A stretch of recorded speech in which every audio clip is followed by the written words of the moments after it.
When you picture the Wild West, you probably think of gunfights, whiskey, and dusty saloons. But there was another fuel driving the frontier: coffee. From dawn on cattle drives to late nights around the campfire, coffee kept cowboys, settlers, and even outlaws going strong. It wasn't just a drink, it was survival, comfort, and sometimes the only warmth on a cold prairie morning. Welcome to Caffeine Cowboys, a history of coffee in the old Wild West. Get ready as we dive in. Origins. In the vast expanse of the Old West, where long days and harsher nights defined frontier life, coffee became an essential staple. Long before it reached settlements like Dodge City and Tombstone, its story began in the ancient coffee traditions of Africa and the Middle East. It was carried across oceans by global trade and introduced to the Americas through European merchants. Coffee eventually traveled westward with pioneers and settlers. On the frontier, it was more than a drink. It was a dependable source of warmth and energy, sustaining cowboys, homesteaders, and even outlaws through the rigors of a lawless land. Coffee's origins trace back to 9th century Ethiopia, where legend tells of a goat herd noticing his flock's newfound vigor after nibbling red coffee cherries. By the 15th century, the beans spread across the Arabian Peninsula, becoming a cherished drink in the Middle East. European traders, captivated by the mythic beverage, brought it to the New World by the 17th century. In the 1800s, as the United States pushed west, coffee followed, finding a home in the reckless frontier where stamina was survival. Unlike other substances of the day, this brew faced no stigma, its bitter warmth welcomed by all. By the 1840s, coffee was no stranger to American shores, but the Wild West gave it a new stage. The frontier drive for exploration, cattle drives, gold rushes, and homesteads demanded a drink to keep weary souls alert. Roasted beans, ground coarse, and boiled in tin pots became as essential as a saddle or rifle. General stores in towns like Cheyenne stocked sacks of green beans, often imported from Brazil or Java, sold by the pound to ranchers and prospectors. Unlike patent medicines peddled by shadowy salesmen, coffee required no false promises. Its jolt was real, its taste a comfort in the wilderness. The brew's simplicity made it a universal companion. Cowboys on the Chisholm Trail carried it in their saddlebags, brewing it over campfires under starry skies. Settlers in sod houses sipped it to ward off the monotony of isolation. Even soldiers at frontier outposts relied on its bold kick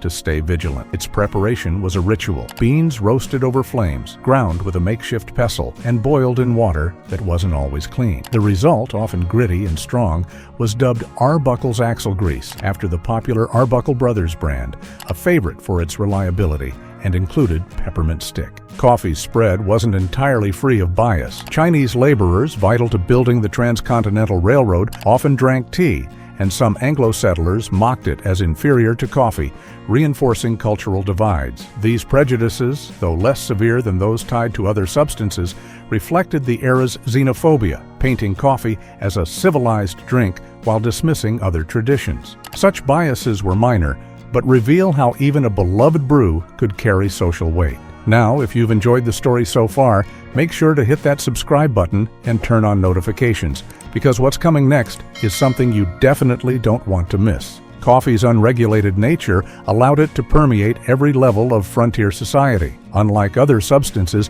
it faced no scrutiny, sold openly in saloons, trading posts, and chuckwagons. Some, seeking its seductive boost too often, developed a reliance, their hands trembling or nerves frayed from endless cups. Reports of folks found in distress, sleepless, or jittery surfaced, but these were laughed off as the price of staying sharp. By the 1870s, coffee was more than a drink.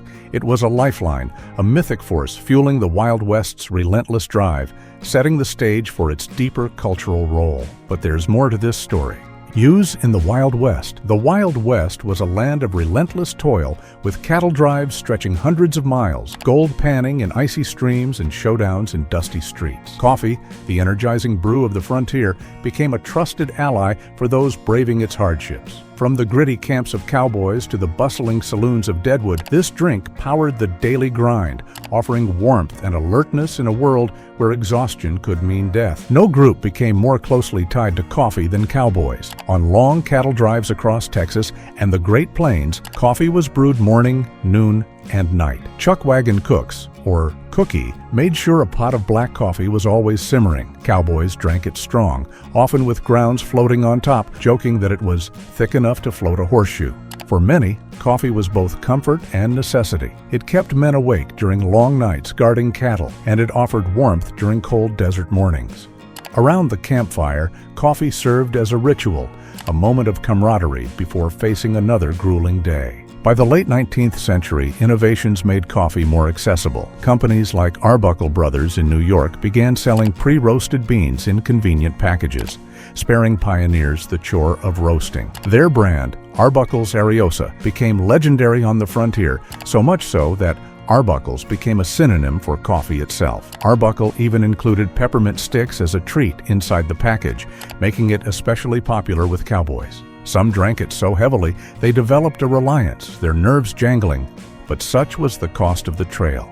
Coffee wasn't just about taste, it was about endurance. In fact, it became such a staple that many frontiersmen valued it as highly as bread. In boomtowns like Virginia City or Tombstone, coffee fueled more than just cowboys. Miners toiling in dark shafts sipped it to stay awake during grueling shifts. Saloon keepers served it alongside whiskey, a sober option for gamblers or lawmen like Wyatt Earp, who needed clear heads.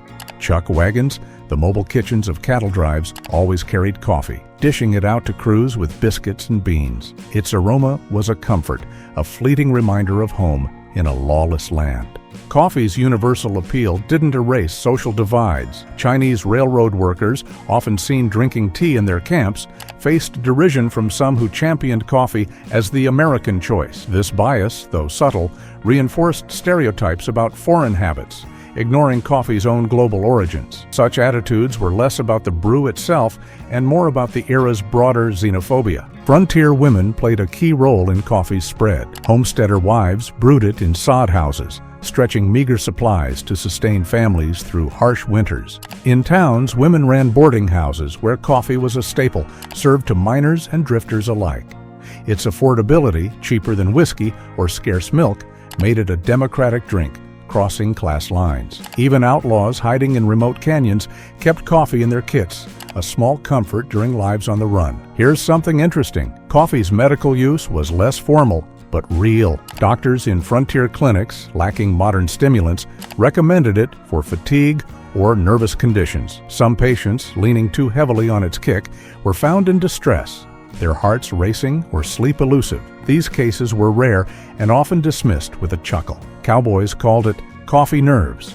Unlike other substances, coffee carried no moral stigma, its risks seen as quirks of frontier life. Its ubiquity made it a ritual. Soldiers at forts brewed it to stay alert on patrol. Stagecoach drivers drank it to endure long routes. In saloons and dens where other vices were consumed recreationally, coffee offered a steady hand. By the 1880s, it was as essential as a horse or a rope, its bitter taste a constant in the perilous Wild West, weaving itself into the fabric of a fading frontier. Yet, while it found its way into forts, stagecoaches, and saloons, the true heart of frontier coffee culture beat around the cowboys' campfire. Stay tuned. Cowboys Coffee.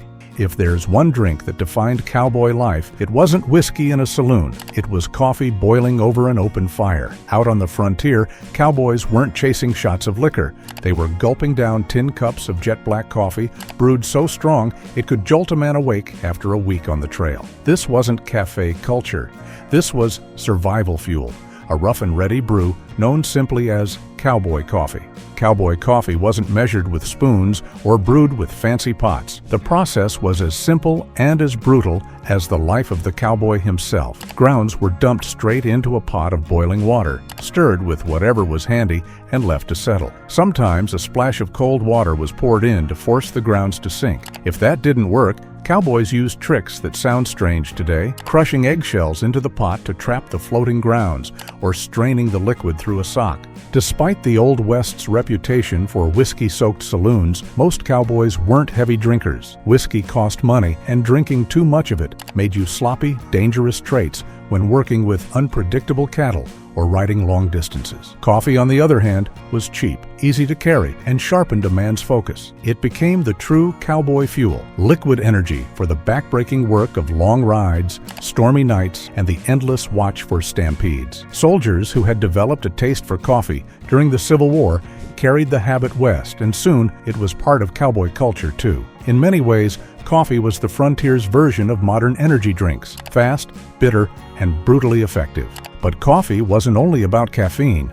Around the campfire, the brewing pot was the center of social life. After a day of dust and danger, cowboys would gather with tin cups in hand, swapping stories, singing songs, or silently staring into the flames. Coffee became a ritual of community, the thread that stitched together men who otherwise lived solitary, rugged lives. Travelers often noted how much cowboys valued their coffee. Some even said a cook's skill was judged less by his beans and biscuits and more by his ability to make a pot of coffee that didn't taste like mud. A bad pot could spark endless teasing, while a good one earned respect around the fire. However, the story continues. Cultural impact. Perhaps the greatest power of coffee wasn't its caffeine, but its ability to bring people together. Around a chuckwagon fire, cowboys gathered shoulder to shoulder, tin cups in hand, swapping stories and songs. In homesteads, settlers drank it around wooden tables, passing cups between tired hands. In frontier towns, boarding houses, cafes, and even churches offered it as a sign of hospitality. Coffee became a kind of social glue. Around campfires, coffee was more than a drink. It was a seductive bond. Cowboys on the goodnight-loving trail shared pots of blackstrap, swapping stories as the brew simmered. This ritual fostered camaraderie, a fleeting pause in a relentless life. The phrase cowboy coffee, born from gritty boiled brews, entered the lexicon, symbolizing the frontier's rugged simplicity. Even today, it evokes images of weathered men under starry skies, a testament to coffee's lasting cultural grip. Saloons served it alongside liquor, a nod to sobriety for lawmen or preachers who shunned whiskey. Boarding houses run by women made it a morning staple, their tables a hub for miners and merchants. Its affordability democratized it, unlike pricier vices consumed in dens or taken recreationally. Coffee's warmth softened the West's harsh edges, a comfort for settlers facing isolation or danger. Coffee's cultural role wasn't free of bias. Anglo settlers sometimes scoffed at tea-drinking Chinese laborers or Mexican communities who favored chocolate-based drinks, framing coffee as the superior choice. These attitudes, rooted in racial and cultural prejudice, painted coffee as a marker of American identity, ignoring its global roots. Such biases, though less vicious than those tied to other substances, reveal how even a humble brew could carry social weight. In the media, coffee seeped into the West's mythos. Dime novels, the era's pulp fiction, rarely named it directly, but described cowboys sipping bitter brew by campfires, cementing its place in frontier lore. Traveling shows and early photography captured chuck wagons with coffee pots, a visual shorthand for the cowboy life. Figures like Buffalo Bill, whose Wild West shows romanticized the era, likely leaned on coffee's kick to fuel their performances, though records are scarce. Its understated presence in these stories amplified the West's reckless charm. Coffee's cultural weight extended to gender roles. Women, often tasked with brewing, turned it into an art, stretching beans with chicory or barley to feed families. This ingenuity became a quiet symbol of frontier resilience, celebrated in diaries and letters. Men, meanwhile, bragged about drinking it strong enough to float a horseshoe, a boast that became part of cowboy bravado. Overuse led some to develop a reliance, their jittery hands or sleepless nights a running joke rather than a scandal. As the West modernized, coffee's cultural role solidified. It was no mere drink, but a ritual of endurance, a mythic thread in the frontier's tapestry. Its lack of stigma, unlike other substances, let it thrive unchecked, a rare vice that united rather than divided. By the 1890s, as railroads tamed the plains, coffee's place in the Wild West's identity was secure, a bold emblem of a vanishing era's spirit. But there's more to this story. Let's move on. Coffee's symbolism. The West wasn't just built on grit, guns, and gold. It was also held together by something far more ordinary, a steaming cup of coffee. For cowboys and settlers, coffee was more than just a drink. It carried meaning, ritual, and a sense of belonging. Around it, communities were forged, friendships strengthened, and even identities shaped. If whiskey was the drink of rowdy nights, coffee was the drink of daily life, the quiet force that symbolized endurance, camaraderie, and comfort in an unforgiving land. Nowhere was coffee's symbolism stronger than around the cowboy campfire. After hours of dust, sweat, and saddle sores, the men would gather in a circle with tin cups in hand. The cook's pot, blackened by soot and dented from years of use, sat at the center like a sacred vessel. It didn't matter if the brew was bitter or thick with grounds. What mattered was the ritual itself. The act of pouring coffee became the day's final punctuation mark, a signal that the herd was bedded down, the work was done, and the men could finally relax. Conversation flowed as freely as the black liquid, jokes, songs, tall tales, or sometimes just quiet reflection under the stars. For cowboys who lived mostly solitary lives in the saddle, these moments of shared coffee were a rare taste of community. The cup in hand symbolized not just warmth, but belonging. In many ways, coffee became tied to the identity of the frontier worker. Strong coffee meant strong men, able to push through hardship without complaint. Cowboys often bragged about their tolerance for the harshest brews, joking that only the weak demanded sugar or milk. This association ran deep in frontier culture. To be a real cowboy was to drink coffee black and bitter, with no frills. It was the liquid badge of toughness, an everyday ritual that separated the rugged from the soft. In a world where masculinity was measured by endurance, coffee became part of the performance. Coffee also carried symbolic weight as a sign of resilience. Settlers who endured freezing winters or scorching summers clung to it as a constant. No matter how hard the day's work or how bleak the season, there would be coffee in the morning. Wagon train journals reveal how deeply people relied on this ritual. Even when supplies ran low, families rationed carefully to make sure they had beans for the journey. Coffee wasn't just about taste, it was about hope. As one pioneer wrote, "When the coffee is gone, the heart is gone with it." Decline and regulation. By the late 19th century, the Wild West's lawless days were fading, and coffee, the energizing brew that fueled its spirit, faced subtle shifts. Unlike other substances, it never fell from grace, but changing tastes, economic pressures, and early regulations reshaped its frontier role. The reckless freedom that let coffee flow unchecked gave way to a more ordered West, where its dominance was tempered but never erased. Coffee's peak in the 1870s and 1880s saw it as a frontier essential, brewed in camps and saloons. But as towns grew and railroads connected the West, new beverages like tea, canned milk, and early sodas competed for attention. Urban cafes in places like Denver began offering imported blends, challenging the gritty cowboy coffee of old. Some, over-reliant on its jolt, were found in distress, their nerves frayed from endless cups, though such cases were dismissed as quirks. The era's biases lingered. Coffee, still seen as the American drink, was contrasted with tea or other beverages tied to immigrant groups like the Chinese, reinforcing cultural divides. These prejudices, less overt than those against other substances, shaped perceptions of coffee as a patriotic choice, ignoring its global origins and universal appeal.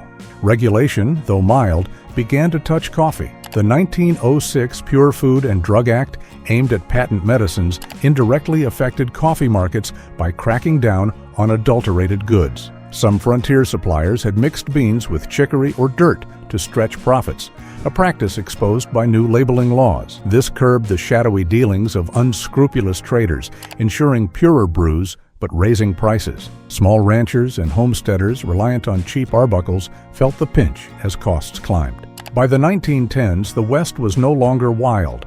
Federal oversight and urban growth replaced the frontier's chaos, and coffee's role shifted from survival tool to everyday staple. Saloons gave way to cafes, and chuckwagons faded as ranches modernized. The brew remained beloved, but its mythic status as the cowboy's lifeline dimmed, overshadowed by new cultural symbols. Coffee's legacy, however, was secure, its story woven into the West's enduring legend. Legacy.